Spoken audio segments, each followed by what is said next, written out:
राजा के यहाँ बुद्ध का जन्म हुआ। पिता ने ज्योतिषियों को बुलाकर भविष्य पूछा। उन्होंने कहा, या तो यह सम्राट होगा और या तो यह साधु होगा। एक तरह से देखा जाए तो सच्चा सम्राट भीतर से साधु ही होता है। जब ज्योतिषियों की भविष्यवाणी राजा ने सुनी तो वे घबरा गए कि मेरा बेटा साधु हो जाए, ऐसा ठीक नहीं होगा।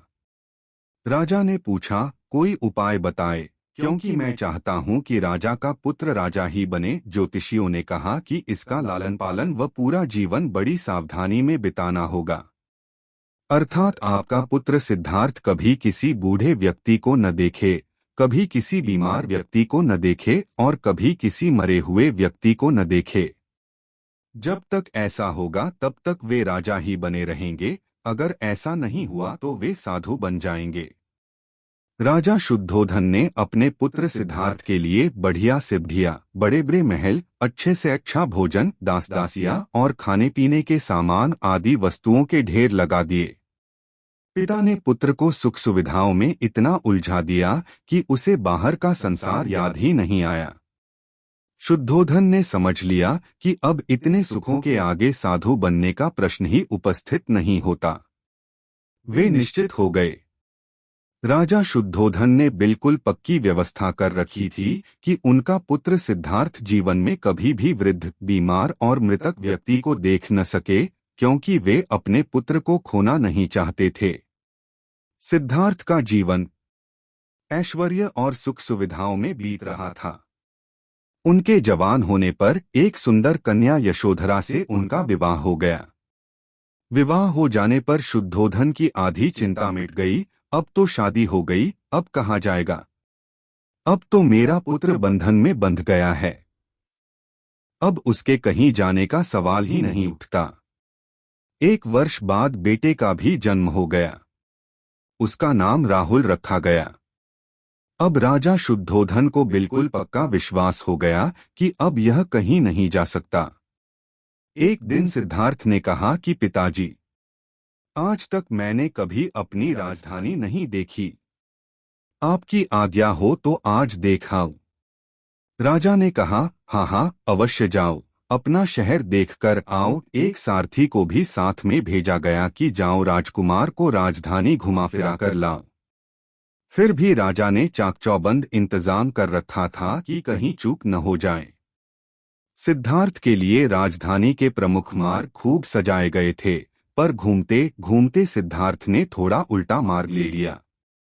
वे उस मार्ग से गुजरने लगे जहां पर तैयारी नहीं थी, और आज उनको बहुत आश्चर्य हुआ जब पहली बार उन्होंने एक बूढ़े आदमी को देखा। कमर झुकी हुई, पूरी चमड़ी में झुर्रियां पड़ी थीं।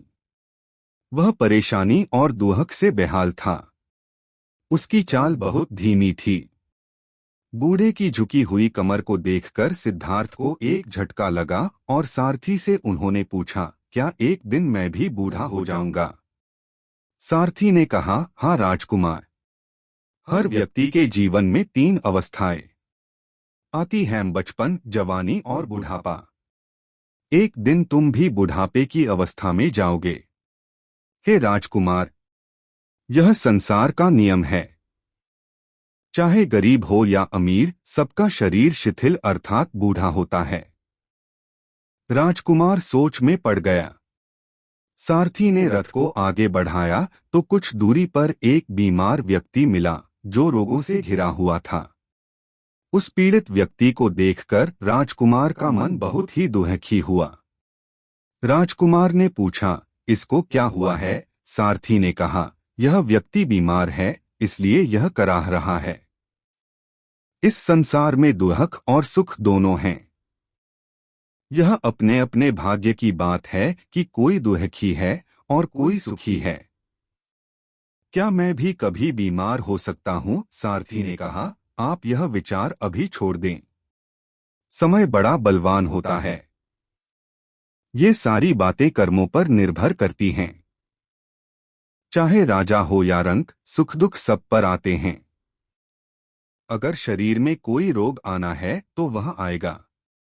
यह सब सुनकर राजकुमार सोच में पड़ गया।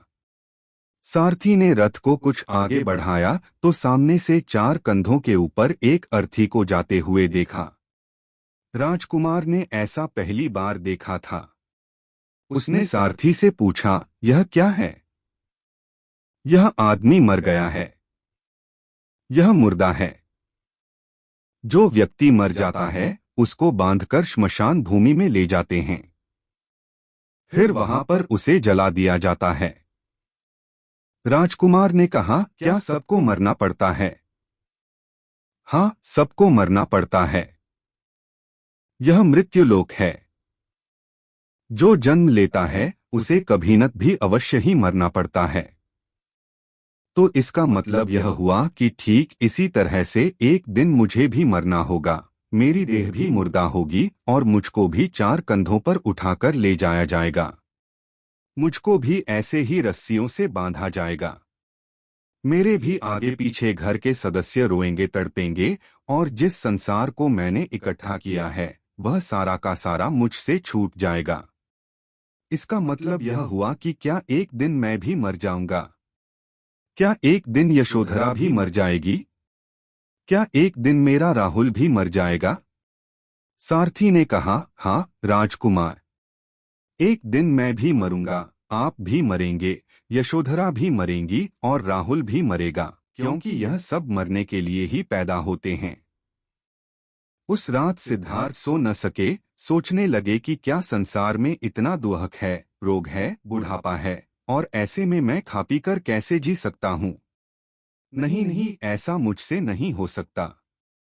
मुझे खोजना होगा उस तत्व को जो दुहक, पीड़ा और शोक से रहित हो, जो भय, भ्रम और भूल से परे हो, जो अनंत आनंद से भरा हो, जिसे पाकर फिर और कुछ पाने की इच्छा न हो। सिद्धार्थ वैराग्य के शिखर तक पहुंच चुके थे। बस उसी रात को उन्होंने घर छोड़ दिया। सारथी से कहा कि नगर की सीमा से दूर ले चलो। नगर के बाहर पहुंचकर सारथी को लौटा दिया। फिर कई दिनों तक वन में चलते गए।